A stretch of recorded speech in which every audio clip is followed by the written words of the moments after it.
tidak ingin bicara mengenai sudoku ini. Saya bicara ini mengenai darah tinggi. Saya pengen tahu darah tingginya berapa. Mas Freddy, apakah bisa diundang Bu Irmanya? Boleh juga. Irma ya Pak? Ya. Irma Martani. Martani. Mohon videonya Bu Irma. Dulu di Pontianak ada namanya Wisma Martani. Tapi sekarang udah hilang. Sudah nggak ada itu lama, tahun 90-an. Bu Irma, nggak ada respon Pak? Nggak ada respon. Saya ingin menjelaskan mengenai kemungkinan seseorang mengalami darah tinggi. Memang pada saat kita ketemu dengan natrium bikarbonat, kita agak was-was ya. Tensi kita jadi ikut naik. Nah, tetapi kita harus mengerti dulu bahwa darah tinggi itu ternyata terjadinya tidak serta-merta. Tidak serta-merta. Ada juga banyak faktor, walaupun sebagian mengatakan bahwa mereka kalau darah tinggi itu adalah darah tinggi esensial. Darah tinggi yang tidak diketahui penyebabnya kenapa. Nah, tetapi darah tinggi ternyata tidak terjadi begitu saja. Tidak terjadi begitu saja. Salah satunya adalah memang karena pola makan. Pola makan. Ada dua yang ingin saya jelaskan ya. Pertama adalah karena pola makan dan dua karena pola tidur. Dan itu nampaknya sering sekali dikeluhkan darah tingginya. Kalau pola makan Bapak Ibu pasti sudah mengerti, yaitu biasanya terjadi karena komposisi kimia darah kita ataupun cairan di tubuh kita kurang. Komposisi kimia darah yang saya maksud adalah begini. Di dalam pesan suara di pelatihan-pelatihan awal pasti terjelaskan bahwa apabila kita terlalu banyak makan karbohidrat, maka karbohidrat nanti akan menjadi glukosa. Dan salah satunya glukosa itu adalah produk yang membuat darah kita punya sifat yang agak aneh, yaitu mudah melekat. Bapak Ibu, kalau andai kata pernah melihat namanya LBA, saya minta waktu untuk menjelaskan mengenai LBA. Saya tidak mengendorse, tapi ini hanya sebagai pengetahuan saja.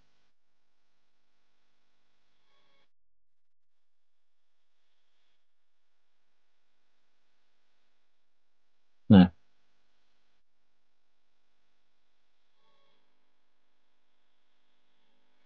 saya akan perlihatkan kepada Bapak Ibu mengenai bagaimana sih darah yang dalam keadaan sehat. Sebentar, saya cari gambar yang bisa langsung membandingkan.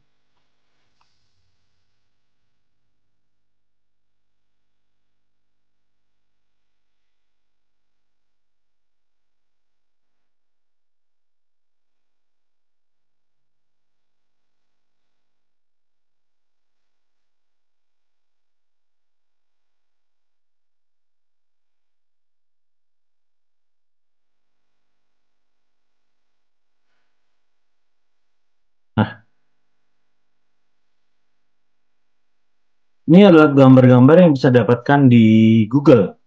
Tapi Bapak Ibu, saya ingin perlihatkan pada Bapak Ibu contoh-contoh blood atau darah yang sehat. Darah sehat itu seperti ini kira-kira. Nah, seperti ini kira-kira.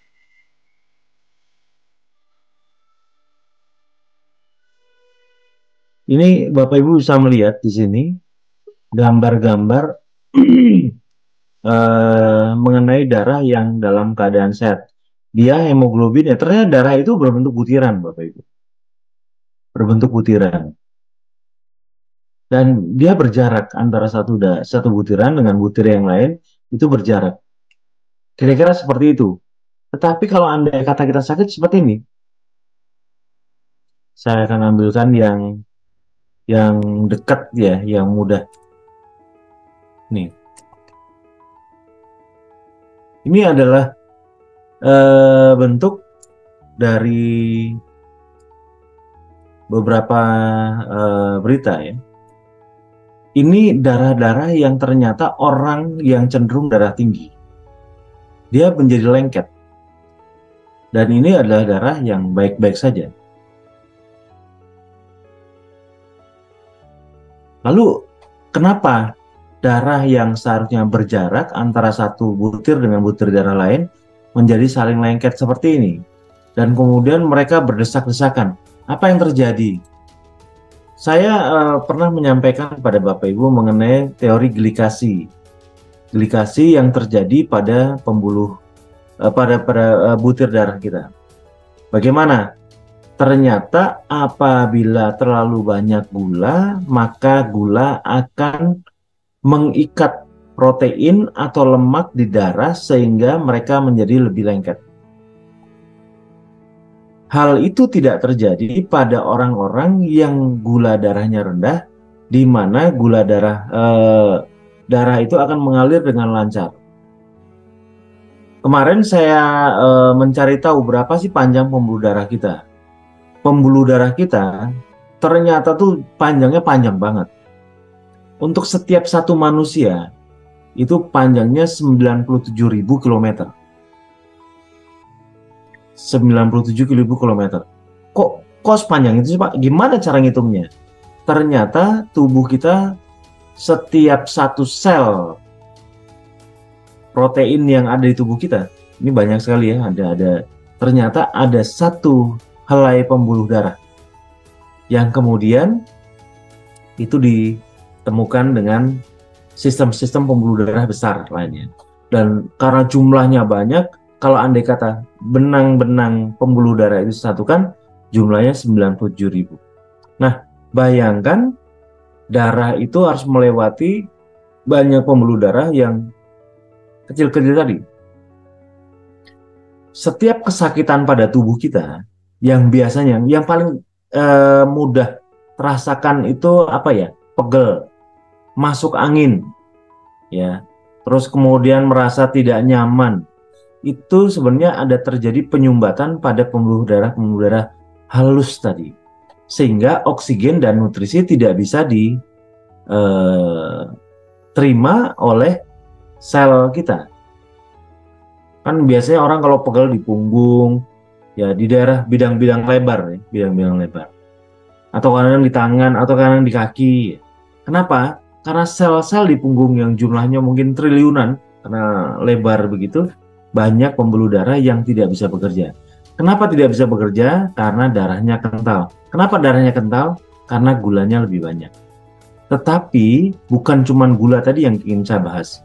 Yang kita bicarakan adalah terpaksa jantung untuk memaksakan masuk ke dalam sel harus bekerja lebih keras. Karena itu tekanan darah jadi naik tinggi. Itu karena karena makanan. Yang kedua, karena kurang tidur. Ternyata seperti yang saya sampaikan sebelumnya, saya harus mengulang ini berkali-kali dengan harapan Bapak Ibu bisa mengerti, ya, bahwa tensi itu tidak terjadi dengan sendirinya. Tidak. Bukan karena tubuh kita kacau. Yang kacau itu gaya hidup kita. Nah, di sini saya ingin menceritakan mengenai siklus sirkadian. Apa itu siklus sirkadian? Siklus sirkadian itu adalah siklus yang berulang setiap 12 dan 24 jam sekali. Terus berulang terus. Siklus apa itu? Siklus tidur dan siklus bangun. Siklus bangun terjadi pada saat kita pagi hari sampai ke menjelang malam hari. Siklus tidur adalah siklus di mana seseorang tidur mengistirahatkan dirinya dan kemudian bangun pada pagi hari. Apa yang terjadi pada saat kita bangun? Yang pada saat kita bangun, kita biasanya pagi hari, kita banyak melakukan kegiatan, banyak melakukan aktivitas. Semua hormon kita tiba-tiba aktif. Apapun yang kita inginkan, kemudian kita berinteraksi terhadap orang, ternyata hormon kita berubah-ubah terus. Seperti misalnya, Bapak Ibu dikejar-kejar dengan pekerjaan, dikasih tenggat waktu. Nah, ternyata tenggat waktu itu menimbulkan stres, tekanan. Tekanan stres itu biasanya akan membuat jantung kita berdetak lebih keras, lebih cepat. Tekanan darah akan naik. Belum lagi kalau hormon adrenalin itu muncul. Kalau andai kata hormon adrenalin muncul, maka kita akan dipacu untuk melupakan rasa sakit, penderitaan, dan sebagainya untuk menyelesaikan pekerjaan itu. Nah, kemudian ada hormon lagi yang berhubungan dengan apapun yang berhubungan dengan nafsu ingin makan. Namanya hormon ghrelin. Itu di lambung. Nah, kita pengen makan di pagi hari, kita pengen makan di siang hari. Setiap terjadi makanan masuk, perubahan kimia tubuh akan berubah. Terjadi begitu seterusnya. Pagi, siang, sore. Masalahnya, gaya hidup sekarang ini kan sekarang udah mulai nggak ada aturan soal makan nih. Kita kalau kemana-mana adalah soal makanan aja yang dipikirin. Kita ke sana pengen makan, kita ke sini pengen wisata makan, kita ke suatu tempat biasanya wisata makan. Nah, akibatnya makan seseorang itu kadang-kadang yang seharusnya cuma 3 kali, kadang-kadang harus berubah menjadi 5 kali, menjadi 7 kali. Apakah itu makan besar, apakah itu makan kecil? Ya, itu biasanya gaya hidup seperti itu. Artinya selama matahari terang, kimia darah kita, detak jantung kita, nafas kita, berapa volume udara yang masuk itu kan selalu berubah terus. Tidak stabil. Itu terjadi pada saat siang hari. Artinya pada saat siang hari manusia punya risiko kerusakan pada tubuhnya karena perlakuan-perlakuan yang kita lakukan tadi. Dan itu memang menjadi suatu keharusan ya, karena kita manusia punya kewajiban terhadap keluarga, terhadap diri sendiri, terhadap komunitas, terhadap suatu kelompok, organisasi, perusahaan Anda, dan sebagainya. Memang begitulah. Terjadi inflamasi di sana-sini pada saat Bapak Ibu melakukan kegiatan itu. Nah, lalu pada saat malam hari, itu adalah masa tubuh untuk setelah kerusakan di siang hari itu, malam hari seseorang tidur yang dipicu oleh hormon melatonin itu, manusia memperbaiki dirinya sendiri. Tapi bukan kita yang memerintahkan, tubuh secara otomatis. Kita pengen punya naluri untuk tidur, dan kemudian pada saat tidur itulah tubuh mulai memperbaiki diri sendiri. Kita sih taunya tahu bersih. Pikiran kita taunya tahu bersih. Pagi-pagi taunya sehat aja, seger aja gitu. Nah, ternyata dalam masa perbaikan itu kolesterol kita tiba-tiba naik. Kolesterol itu sebenarnya adalah kimia darah yang punya tugas untuk memperbaiki jaringan tubuh yang mengalami inflamasi. Kolesterol juga demikian, asam urat juga demikian. Dia adalah antioksidan. Jadi pada saat malam hari itu terjadilah yang namanya proses pembalikan kondisi di mana tubuh sedang diperbaiki oleh zat-zat tubuh kita sendiri. Ketegangan dan kontraksi, apakah organ, apakah otot, apakah jaringan, itu semuanya akan dikendurkan. Di mana memang pada saat itu hormon yang membuat ketegangan itu, hormon stres itu, yang namanya kortisol itu, dia berhenti bekerja. Makanya tidak ada yang namanya orang berpikir pada saat tidur. Tidur itu benar-benar otak kita tidak bekerja, tubuh kita benar-benar beristirahat. Dia dalam kondisi rileks selama kurang lebih 8 jam. Nah, itu adalah masa memperbaiki diri. Nah, apabila ternyata orang kekurangan waktu untuk memperbaiki diri, Anda bisa rasakan apa yang terjadi. Tekanan darahnya naik. Loh, kok tekanan darah naik, hubungannya bagaimana, Bapak Ibu? Ya, ternyata dari penelitian itu memang disebutkan bahwa sebaiknya memang seseorang punya waktu tidur yang pasti dan jumlahnya memang terpenuhi, yaitu antara 7 sampai 8 jam. Tetapi orang zaman modern kan memahami bahwa tidur 6 jam itu cukup. Sebenarnya tidak cukup, Bapak Ibu. 7-8 jam itu memang ternyata adalah fungsi minimal tubuh kita bisa diperbaiki. Jadi tidur itu adalah bagian dan cara untuk menyembuhkan diri sendiri. Jadi tubuh setiap hari menyembuhkan dirinya sendiri dengan cara tidur. Dari mana angka itu saya dapat? Pak Eko ini ngarang. Masa sih kita kan udah tua. Masa tidurnya harus 8 jam? Itu kan anak-anak. Ya, saya menemukan dari sini Bapak Ibu. Sebentar ya.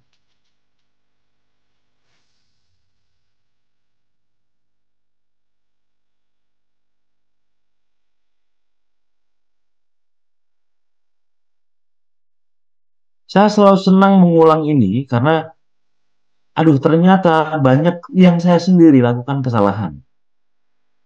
Ini adalah suatu penelitian dari NCBI, ya National Center for Biotechnology Information.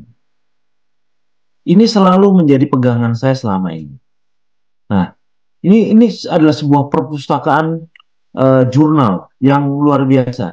Jurnal itu adalah laporan-laporan penelitian para ahli di seluruh dunia yang kemudian dikumpulkan di National Center for Biotechnology Information dari situs resmi pemerintah Amerika Serikat. Jadi ini situs bukan situs mainan, ini situs beneran, situs asli dari sesuatu lembaga yang terpercaya. Durasi tidur, di sini dibahas durasi tidur sebagai faktor risiko penyakit jantung. Tinjauan literatur terkini. Saya di sini saya menemukan angka 7-8 jam.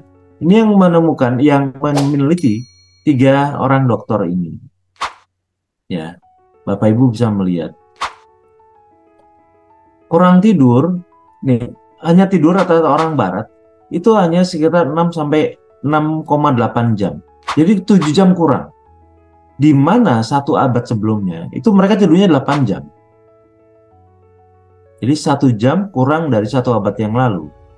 Artinya kalau Anda kata 6,8 tambah 1,5 ya 8 jam.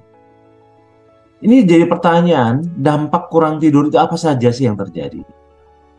Apa yang terjadi? Nah, karena masih dianggap belum jelas, bahwa ternyata ditemukan bahwa studi epidemiologi, artinya studi mengenai kenapa penyakit muncul, ternyata mengungkapkan hubungan antara kurang tidur dengan hipertensi, darah tinggi. Pertanyaan tadi, ya Bu ya, jantung koroner dan diabetes mellitus. Lah, kok makin merembet-rembet, masa hanya karena kurang tidur saja kok kita kena penyakit diabetes, kena penyakit jantung, kena penyakit darah tinggi atau hipertensi itu. Nah, tetapi masih belum jelas, makanya dibuatlah satu penelitian. Penelitian yang lebih mendalam, melibatkan banyak orang. Nah, itu berdasarkan pada pemikiran bahwa tahun 80, itu ternyata karena kelelahan dan kurang tidur, banyak kematian terjadi. Jadi ceritanya, orang-orang meninggal itu, kok ternyata masalahnya karena sakit jantung. Kenapa? Ini kardiovaskular akut. Kardiovaskular akut itu jantung, Bapak Ibu. Hanya karena kurang tidur.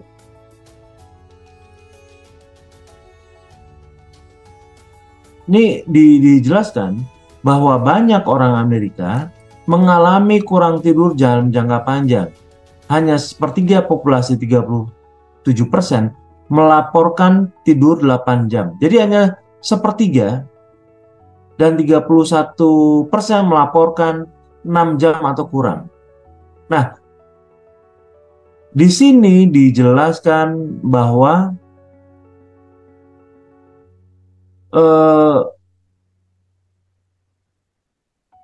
masalah pada hipertensi, penyakit jantung koroner dan DM itu selalu terjadi karena kurang tidur tadi.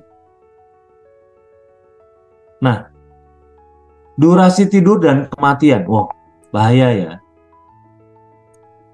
Tidur pendek dan kematian itu melibatkan sebanyak 6.929 orang dewasa selama 9 tahun. Analisis menunjukkan bahwa tingkat kematian akibat jantung, iskemik, kanker, stroke, dan gabungan penyebab lainnya adalah yang terendah pada individu yang tidur atau 8 jam per malam. Itu Bapak Ibu yang saya temukan. Artinya paling rendah tingkat kematiannya itu justru pada orang-orang yang biasa tidur 7-8 jam semalam. Sedangkan laki-laki yang tidur kurang dari 6 jam atau 9 jam lebih kebanyakan memiliki 1,7 kali lipat angka-angka kematian total yang disesuaikan dengan usia dibanding laki tidur. Jadi diperbandingkan laki-laki yang tidur 6 jam dengan 7 jam atau 8 jam, ternyata tidur yang 6 jam memiliki kemungkinan 1,7 kali lipat, hampir 2 kali lipat angka kematian normal. Sedangkan untuk wanita itu adalah 1,6, beda hanya 0,1 saja. Nah, sedangkan pria yang tidur kurang dari 4 jam memiliki kemungkinan 2,8 kali lebih besar untuk meninggal dalam waktu 6 tahun dibandingkan pria yang melaporkan tidur 7-7,9 jam. Nah, Bapak Ibu bisa lihat, ini serem loh. Serem ini. 2,8, hampir 3 kali lipat. Ini yang diuji adalah 6.928 orang. Di sini disebutkan juga penyakit-penyakit yang muncul, hubungan durasi tidur dengan risiko hipertensi, darah tinggi, penyakit jantung, dan diabetes mellitus.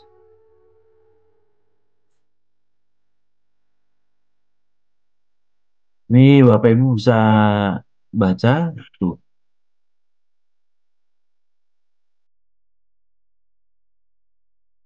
Ini sangat lengkap Bapak Ibu, sangat lengkap. Penelitiannya seperti itu. Sebentar ini.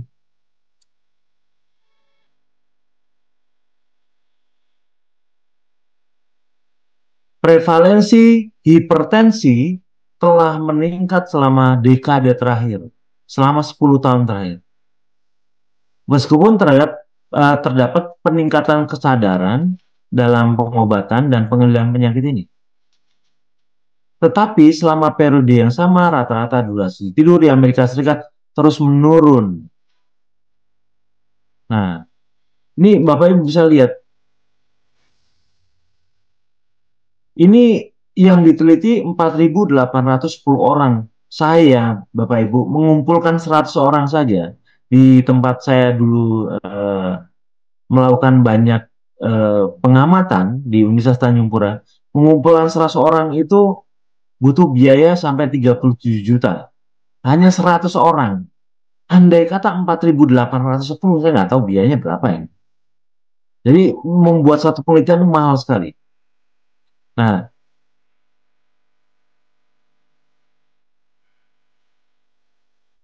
ini usianya antara 25 sampai 74.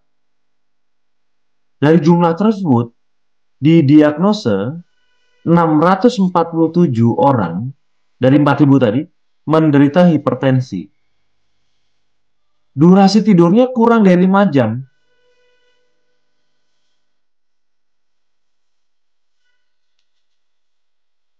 Ya, Bapak Ibu. Itu menunjukkan bahwa hasil ini menunjukkan adanya hubungan yang kuat antara durasi tidur pendek dan perkembangan hipertensi. Terutama pada subjek yang usianya parubaya. Yang usia-usia 50-60 itu.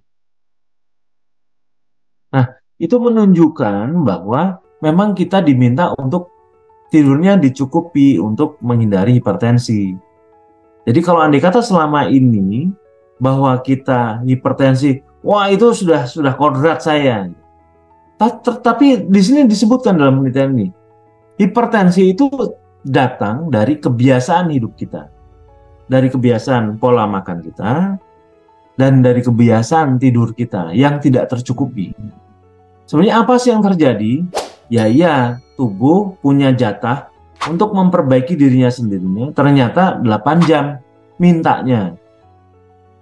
Kesadaran kita pada saat tidur, kita kan cuma dikasih tubuh minta waktu untuk dirinya sendiri agar dia bisa memperbaiki dirinya sendiri. Jadi ada dua pemahaman bahwa kesadaran itu berbeda dengan bawah sadar kita. Pada saat kita tidur, yang bekerja itu bawah sadar kita. Apakah kita lagi sakit atau tidak sakit, tubuh kita akan berusaha memperbaiki dirinya sendiri tanpa melalui perintah pikiran kita. Jadi dia bekerja otomatis. Nah, pada saat bekerja otomatis itu, dia minta waktu pada kita. Saya tolong dong dikasih waktu 8 jam untuk menyembuhkan diri saya sendiri, supaya kamu, kepada kita sendiri, kepada pikiran kita, supaya kamu bisa menikmati besok hari pagi sampai sore sampai malam dalam keadaan nyaman. Tapi kasih jatah saya untuk memperbaiki apa yang sudah kamu buat selama 1 hari tadi, gitu. Nah, ceritanya rata-rata kurang. Itu ceritanya Bapak Ibu. Itu yang membuat hipertensi yang ternyata tidak disadari dilakukan oleh kesalahan-kesalahan kita sendiri yang selama ini berlangsung bertahun-tahun atau mungkin berpuluh-puluh tahun. Nah, itu kemudian jadilah hipertensi. Saya rasa demikian ya Bapak Ibu, penjelasan mengenai hipertensi. Jadi sebenarnya hipertensi itu bisa disembuhkan dengan hanya tidur dicukupi dan makan yang benar. Jadi tidak perlu obat segala macam.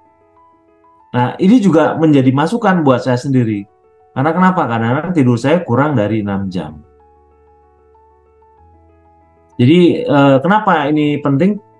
Ya, saya pengen punya anak saya bisa pengen lebih lama bersama-sama dengan anak saya.